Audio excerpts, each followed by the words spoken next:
kõikides tööstussektorites tegutseb katte vähemalt 4000 inimekvivalendiga tootmisettevõtete puhul biolagundatav reovesi, mis enne suublatesse juhtimist tõi läbi asulareovi puhasteid, vastab enne ärajuhtimist pädeva või asjakohase asutuse varem kehtestatud eeskirjades ja või erilubades kehtestatud tingimustel. Siin on nüüd ka üks positiivne moment juures. Õnnestus veeseaduse uude redaktsiooni kirjutada ka üks punkt siis tootmisreovee puhastamise kohta ja ma tahaks seda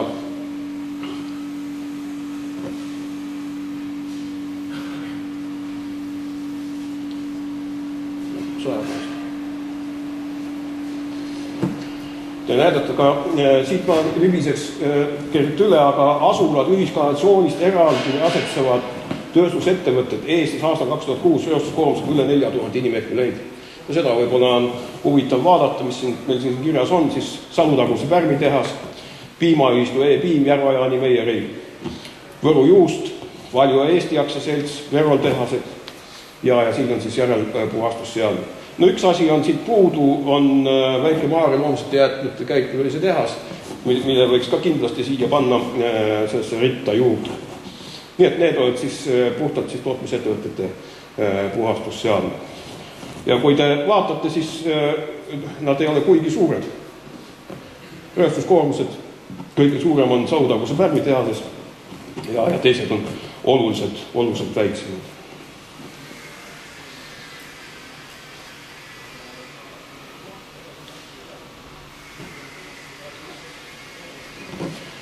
Nii 2006. aasta jooksul tekkis siis settet umbes 366 000 tonni, sellest 89% ulatuses ehk umbes 324 000 tonni moodustab üle 2000 inimekvivalendiga reostuskoormusega asulate reovesette. Ja siin, kui me rääkisime räägime fosfori ärastusest, mis tuleb meil nüüd tõsiselt ette võtta, sest on HELCOM-i nõuetega oleme me ise deklareerinud, et me seda oluliselt vähendame, siis see tähendab ka olulist sette hulkade suurenemist. Ja siin on veel ühte teist arvusid ja põllumajandusaaduste tootmised kasutati 3,4 000 tonni ehk umbes 3% settest, mis on liig väike number. Taaskasutamisse peaks suunama ikkagi suurema osa reovisettest tagasi, nii nagu seda juhtivad põllumajandusmaad Euroopas teevad, nii Taani kui Saksamaa ja nendes. Siin ma tahaksin ühe asja veel nüüd rääkida teile juurde. Eks te olete kõik tähele pannud, et Eestimaal on tekkinud üks uus tõsine valdkond. Ta ei ole nii väga uus, aga mis on nüüd viimase paari aasta jooksul hästi kiiresti arenema hakanud. See on siis nii sette kui ka igasuguse bioloogiliselt lagunevate jäätmete kääritamine metaantankides. Ja kui te kursis olete, siis 4 esimest uut jaama saivad juba küllaltki suured toetused, 20–25 miljonit Eesti krooni ühe jaama kohta. Jaama enda maksumus on kuskil 50–60 miljonit Eesti krooni. Ja see on nüüd väga tõsiselt käsile võetud, see teema tõesti, ka Keskkonnaministeerium on sellest aru saanud ja praegu käib väga tõsine töö Keskkonnauuringute Kesklaboratooriumis just reovesette ja bioloogiliselt lagunevate jäätmete koos käitumise suunas. Nii et varsti on sealt loota huvitavaid tulemusi. Nii on plaanis teha nii Eestit hõlmav logistiline skeem kui ka majanduslik analüüs nende ettevõtete tarbeks. Aga praegu need objektid, mis on arendamisel kõik siis erakapitali poolt. Nii et ja neid on kuskil 15-20 erinevat objekti üle Eesti. Nii et huvi on väga suur selle valdkonna vastu. Eks huvi ole kõige selle vastu suur, kus liigub energiat. Sest et me kõik ju teame, et energiaturg meil avaneb ja seoses sellega energiahinnad nähtavasti tõuseb meil üpris tõsiselt, kuskil ennustatakse 30%, 40% isegi. Nii et energiatootmine on üks väga tänuväärt asi Eesti maal.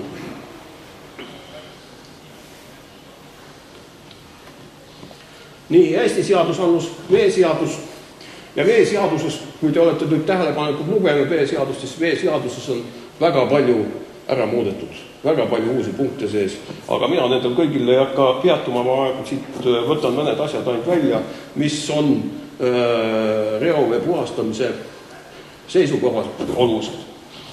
Kõik Eesti veekogud on reostustundlikud heitvesuublad. Mida see tähendab? See tähendab seda, et kõikide veekogude suhtes peab hakkama tõsiselt mõtlema biogeeni ärastuse peale. Fosforilämmastiku ärastus peab saama igapäevaseks. Ja siis, mida ennem veeseaduses sees ei olnud, aga nüüd ta on siia välja toodud, siis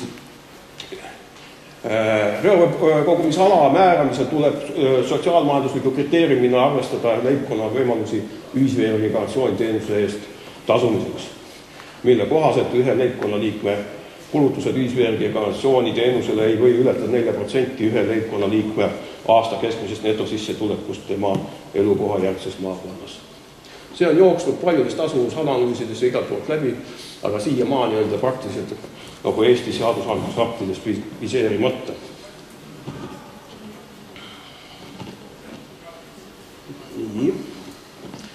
Siis siin üks küllaltki oluline punkt jälle. Reovee kogumisalal reostuskoormusega alla 2000 inimekvivalenti ei ole ühiskanalisatsiooni väljaaitamine kohustuslik.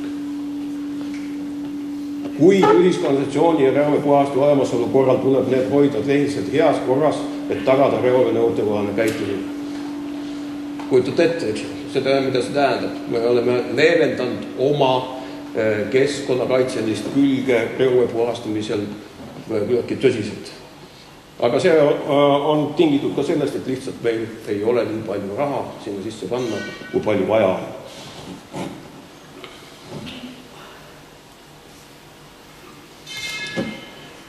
Veel üks oluline punkt. Kui käesolevas paragrahvis nimetatud kanalisatsiooni ehitis välja arvatud torustik on rajatud või rajatakse tootmisettevõtte territooriumile eesmärgiga puhastada tööstusreoveed, kuid territooriumi konfiguratsiooni või väiksuse tõttu ei ole võimalik tagada käesoleva paragrahvi lõike 3 alusel Vabariigi Valitsuse määruse kehtestatud kuja piire, võib keskkonnaminister kuja vähendada tingimusel, et tööstusreovee puhastamisel rakendatakse parimat võimalikku tehnoloogiat, mis ei ohusta inimese tervist ega ümbritsevat keskkonda ning täidetakse muid puhaste asukoha valiku nõudeid. Sellist punkti ei ole kunagi ennem sees olnud, millest see tulenes sellest, et paljud tootmisettevõtteid asuvad linnades sees. Ja praegused, kui te vaatate kanalisatsiooni ehitiste veekaitse nõuded, seda seadusakti, siis seal on ära toodud kujad. Te näete, et seal on kujad hakkavad 50 meetrist pihta ja lähevad 150 meetri peale ja nii edasi. Ja olgem ausad, meie linnades ei ole võimalik selliseid kujasid tagada. Nii et nüüd on see võimalus olemas. Konkreetselt juba on ka tootmisettevõtted selle vastu suurt huvi tundnud, näiteks Saku õlletehas, kes soovib oma territooriumil puhastusseadme ehitada ja lahendada oma reoveega seoduvat probleemi omal territooriumil. Nii et